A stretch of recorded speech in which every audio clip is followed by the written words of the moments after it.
ہمارے حضرت مرشد عالم رحمۃ اللہ کے ایک مرید تھے جو حضرت کے مدرسے میں مسلم شریف پڑھاتے تھے. انہوں نے زندگی میں 22 سال مسلم شریف پڑھائی. پھر حضرت کی وفات کے بعد اس عاجز کے ساتھ ان کا محبت کا تعلق ہو گیا. ایک دن وہ مجھے کہنے لگے کہ حضرت میں نے حضرت مدنی رحمۃ اللہ علیہ سے دور حدیث کیا ہے دارالعلوم دیوبند میں. وہاں ایک واقعہ میں نے اپنے استادوں سے سنا, میں آپ کو وہ سنانا چاہتا ہوں. میں نے کہا ضرور سنائیں. انہوں نے واقعہ سنایا کہ جب سعودی عرب کے حضرات نے سعودی عرب پہ حکومت شروع کی تو ان کے ایک بڑے عالم تھے علامہ ابن وہاب, عبد الوہاب. وہ بہت سخت تھے توحید کے مسئلے میں.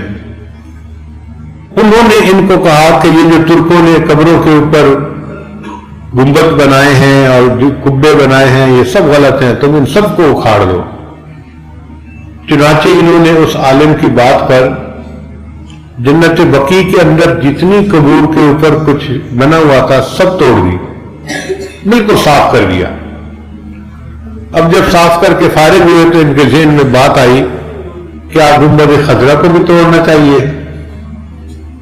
اب ان کے علماء دلیل یہ دیتے تھے کہ نبی علیہ السلام نے حدیث پاک میں فرمایا ہے جس سے ثابت ہوتا ہے کہ بناء علی القبور کی اجازت نہیں ہے, یعنی قبر کے اوپر کوئی عمارت بنانا, کوئی چھت بنانا, کوئی اس کی اجازت نہیں ہے.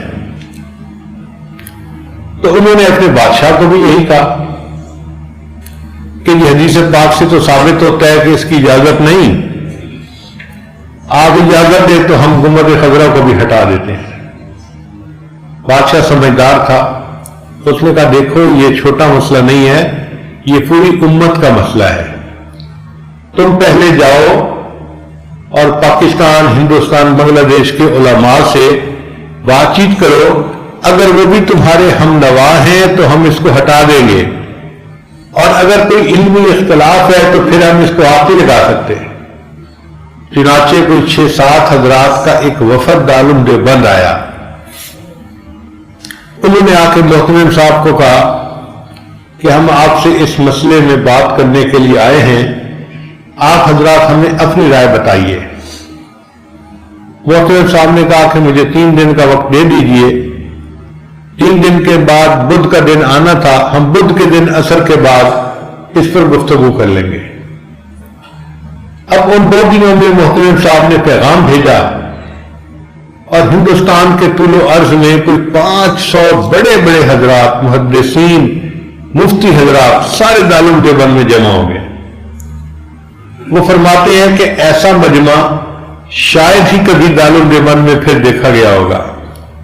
اتنے بڑے بڑے جبال العلم جو تھے وہ آ گئے اور اس مسئلے میں انہوں نے بات کرنی تھی, لیکن جب ان کے سامنے مسئلہ بتایا جاتا تو سب سہم جاتے تھے, اس لیے کہ ایک طرف ادب کا معاملہ تھا اور دوسری طرف حدیث پاک کا مسئلہ تھا. اگر کہتے کہ حدیث پاک ٹھیک ہے اس کا مطلب گنبد خضرا کو گرا دو, اور گنبد خضرا کن کا ہے؟ نبی علیہ السلام کا ہے. وہاں اگر بال برابر بھی بے ادبی ہو جاتی تو امام سلب ہو جاتا, نہ جائے ماندن نہ پائے رفتن. وہ کہتے ہیں کہ ہم نے دیکھا کہ جب آخری رات تھی تو بہت سارے علماء آپس میں تکرار کر رہے تھے, اس مسئلے کے اوپر گفتگو کر رہے تھے, کچھ حضرات کتابوں کا مطالعہ کر رہے تھے. عجیب رجوع اللہ کی رات تھی. جب بدھ کے دن عصر کی نماز کا وقت ہوا تو نماز کے بعد جو عرب علماء کا امیر تھا وہ کھڑا ہوا اور اس نے تھوڑی دیر گفتگو کی کہ بھئی حدیث میں یہ ثابت ہوتا ہے کہ بناء علی القبور کی اجازت نہیں ہے, تو ہم نے جنت بقیع میں تو قبروں کے اوپر جتنے جبے کبے بنے تھے سب ہٹا دیے. اب گنبد خضرا کا مسئلہ ہے تو ہم پوچھنے آئے ہیں کہ اس حدیث کے بارے میں آپ لوگ کیا کہتے ہیں؟ اگر اس حدیث پر کوئی جرح ہے تو بتا دیجئے, راوی مجروح ہے تو بتا دیجئے، کوئی ضعف آتا ہے کسی طرح سے تو بھی بتا دیجئے، اور اگر یہ حدیث بالکل صحیح ہے اور نص قطعی ہے تو پھر تو ہمیں اس پر عمل کرنا ضروری ہے۔ اب یہ بات کر کے تو امیر صاحب بیٹھ گئے، جواب دینے کے لیے کوئی کھڑا نہیں ہو رہا تھا۔ کہیں کہیں سے سسکیوں کی آواز آ رہی تھی، علماء رو رہے تھے، یا اللہ ہم اس کا کیا جواب دیں۔ کوئی 1-2 منٹ توقف کے بعد حضرت اقدس تھانوی رحمۃ اللہ علیہ کھڑے ہوئے، آپ نے خطبہ دیا اور خطبہ دے کر فرمایا کہ الحمدللہ اللہ نے اس مسئلے میں مجھے شرح صدر عطا فرما دیا۔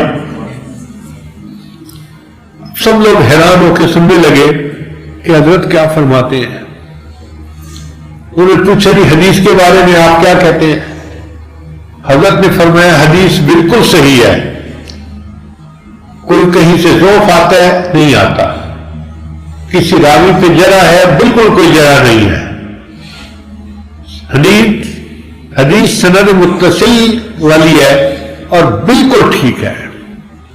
جب حضرت تھانوی نے یہ فرمایا تو عرب عالم کہنے لگا کہ اس کا مطلب یہ ہے کہ ہم جا کے پھر گنبد خضرا کو گرا سکتے ہیں۔ حضرت تھانوی نے فرمایا نہیں، تم گنبد خضرا کو نہیں گرا سکتے، یہی تو مسئلہ ہے جس میں اللہ نے مجھے شرح صدر عطا فرما دیا۔ اب وہ عرب عالم حیران ہے، ایک طرف حدیث کو بھی صحیح کہہ رہے ہیں اور دوسری کہتے ہیں کہ گنبد خضرا کو بھی نہیں ہٹا سکتے۔ اس نے کہا کہ ہمیں بات سمجھ نہیں آ رہی، ہمیں بات سمجھا دیجیے۔ جب اس نے بار بار پوچھا تو حضرت تھانوی نے فرمایا کہ حدیث پاک بالکل ٹھیک ہے، بنا علی القبور کی اجازت نہیں ہے، مگر گنبد خضرا کا معاملہ جدا ہے، یہ حجرہ عائشہ پہلے تھا، قبر بعد میں بنائی گئی، لہذا اس کو بنا علی القبور نہیں کہہ سکتے، کوئی بندہ اس گنبد خضرا کو نہیں ہٹا سکتا۔ عرب علماء مطمئن ہو گئے، آج بھی گنبد خضرا جو موجود ہے یہ ہمارے اکابر کی علمی نشانیوں کی دلیل، اس کو علم نافع کہتے ہیں۔ اللہ ہمیں بھی ایسا علم نافع عطا فرما دے اور ہمارے سینے کو نور سے بھر دے، اور اللہ تعالی ہمیں عمل کی توفیق عطا فرمائے اور ہم معصیت سے خالی زندگی گزارنے والے بن جائیں۔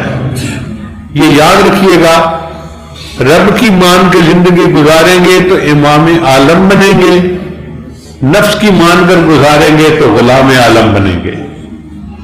اب فیصلہ ہمارے ہاتھوں میں ہے، بہتر یہ ہے کہ ہم اللہ کی مان کے زندگی گزاریں تاکہ اللہ تعالیٰ ہمیں دنیا آخرت کی ذلت سے نجات عطا فرمائے اور اللہ تعالیٰ ہمیں اپنے مقبول بندوں میں شامل فرمائے۔ علم کا یہ نور قیامت تک چلتا رہے گا۔ یہ بہت خوشی کی بات ہے کہ آپ حضرات علماء یہاں پر علم کے لیے آتے ہیں اور الحمدللہ اپنے عقیدے کے بارے میں اور باطل فرقوں کے بارے میں صحیح علم اپنے اکابر سے پا کے جاتے ہیں۔ آپ کا یہاں آنا بھی مبارکباد کے لائق ہے۔ اللہ تعالیٰ اس مرکز کو شاد اور آباد رکھے اور قیامت کی صبح تک اللہ تعالیٰ اس کے علمی فیض کو جاری و ساری فرمائے۔ وآخر دعوانا ان الحمد للہ رب العالمین۔